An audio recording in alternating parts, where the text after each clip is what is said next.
শুভেন্দু অধিকারীকে কটাক্ষ দিলীপ ঘোষের। দিলীপ ঘোষ দল থেকে জানিয়েছে তার অনেক বেশি ফেরত দিয়েছে। দিলীপ ঘোষ কোনোদিন পার্টি থেকে পদ চায়নি। দীঘায় প্রাতঃভ্রমণে মন্তব্য করলেন বিজেপি নেতা।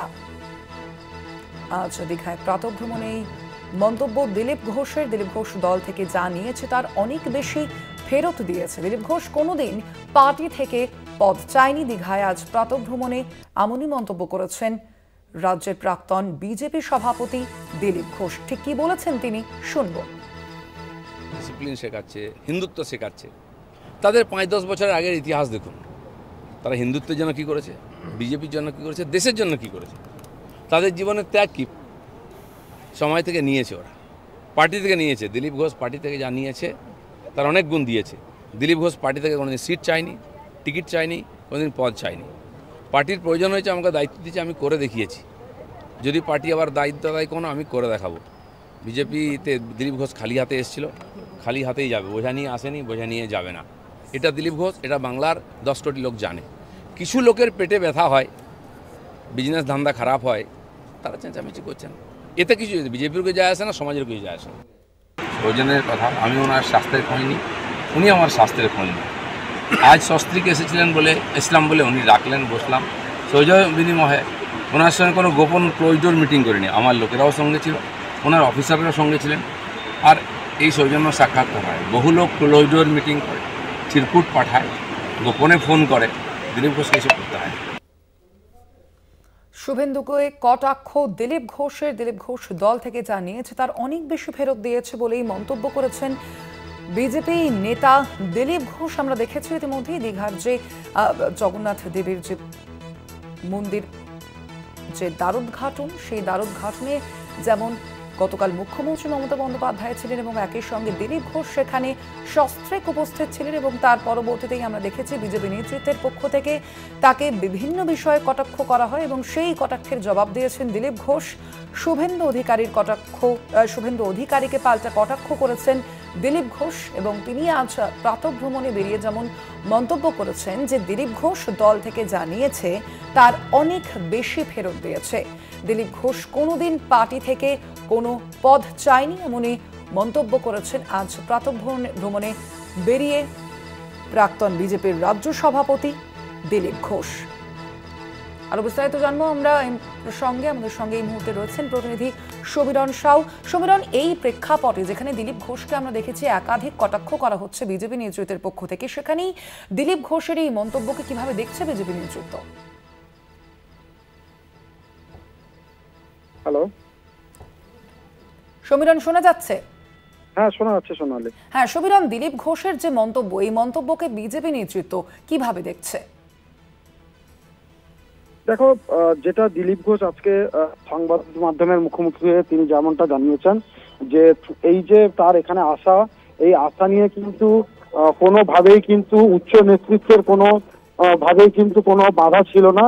যে ক্ষেত্রে তিনি এখানে এসছেন, পাশাপাশি তিনি যেমনটা জানাচ্ছেন যে দীঘার এই জগন্নাথ মন্দির তিনি জগন্নাথ দেবকে ভালোবাসেন, তাই তিনি আসতেন। সরকার পক্ষ থেকে বা মুখ্যমন্ত্রীর পক্ষ থেকে উনাকে যদি আমন্ত্রণ না জানানো হতো তাহলে হয়তো তিনি আজকের দিনে আসতেন না, কিন্তু অন্য সময় কিন্তু আসতেন।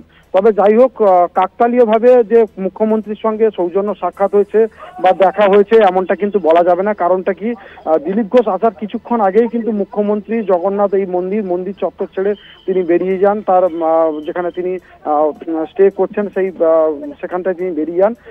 কিন্তু আমরা আবার দেখতে পাই যে দিলীপ ঘোষ আসার ঠিক কিছু আগেই তড়িঘড়ি করে বা আবার কিন্তু কনভয় নিয়ে কিন্তু এখানে সোজা মুখ্যমন্ত্রী চলে আসেন মন্দিরের মধ্যে। তারপরে দিলীপ ঘোষ এসে এখানে মন্দিরে ঢোকেন। তিনি সস্ত্রীকে এসে এখানে ঢোকেন এবং দীর্ঘক্ষণ মুখ্যমন্ত্রীর সঙ্গে কথা হয়েছে।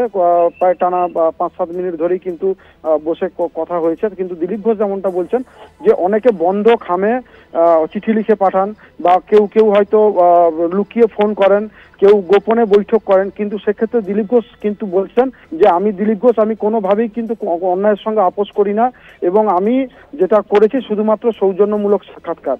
কারণ কি, এই যে জগন্নাথ মন্দির, এই জগন্নাথ মন্দির আজকে তৈরি হয়েছে, কিন্তু কালকে এটা কে তৈরি করেছে এটা হয়তো কেউ যেমন মনে রাখবেন না, কারণ কাশীর বিশ্বনাথ বলুন বা অন্যান্য যে সমস্ত মন্দির, দুই একটা মন্দিরের তিনি উদাহরণ দিয়ে বলেন, এই সমস্ত মন্দির বা দর্শনীয় স্থান কে তৈরি করেছে এটা কিন্তু কেউ মনে রাখেনি, কিন্তু ওটা একটা আধ্যাত্মিক স্থান।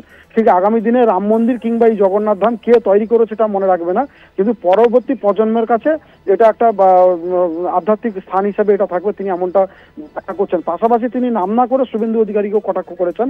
কারণটা কি, তিনি যেমনটা বলছেন যে অনেকে হয়তো সেক্ষেত্রে উনাকে কটাক্ষ করেছে বা ফেসবুকে বা সোশ্যাল মিডিয়ায়, সেই কটাক্ষর প্রসঙ্গেই তিনি কিন্তু বলেন যে যারা 2019 বা কিংবা 20 সালে এসছে ওদের কাছ থেকে বিজেপি বা হিন্দুত্ব আমি শিখবো না, বা কি করে সৌজন্যতা বজায় রাখতে হয় সেটা আমি শিখবো না।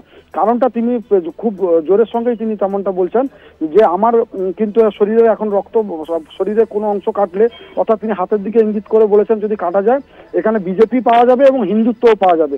সুতরাং যারা নতুন নতুন হিন্দুত্ব আধার নিয়ে আসছে ওদের কাছে হিন্দুত্ব দিলীপ ঘোষ শিখবে না, এমনটাই তিনি বলেছেন। পাশাপাশি তিনি জানান যে তিনি এই যে জগন্নাথ মন্দির, এই জগন্নাথ মন্দির কিন্তু মানুষের মিলন ক্ষেত্র হয়ে উঠবে, এমনটা তিনি জানিয়েছেন এখানে। কিন্তু তাৎপর্যপূর্ণভাবে বিজেপির যে সমস্ত নেতৃত্ব রয়েছে তারা কিন্তু এখানে কোনোরূপ বিরূপ প্রসঙ্গ বা মন্তব্য কোনো কিছু যদি না তুললেও না করলেও কিন্তু তৃণমূলের যারা যে সমস্ত কর্মী সমর্থকরা দূর দূরান্ত থেকে এসেছিল তারা কিন্তু দিলীপ ঘোষের এই প্রেস মিট চলাকালীনই তারা দিলীপ ঘোষকে স্বাগতম জানায় এবং তারা বলেন যে দিলীপ ঘোষ যদি আগামী দিনে তৃণমূল কংগ্রেসে চলে আসে তাহলে উন্নয়ন অনেকটা ত্বরান্বিত হবে, এমনটা কিন্তু তৃণমূল কর্মীদের বিভিন্ন প্রান্ত থেকে রাজ্যের যারা এসছে তারা কিন্তু এমনটা জানিয়েছে। একেবারে অবশ্যই বোঝাই যাচ্ছে। আপাতত ধন্যবাদ তোমায়। আমরা কথা বলছিলাম, ফোন লাইনে ছিলেন প্রতিনিধি সমীরণ সাউ।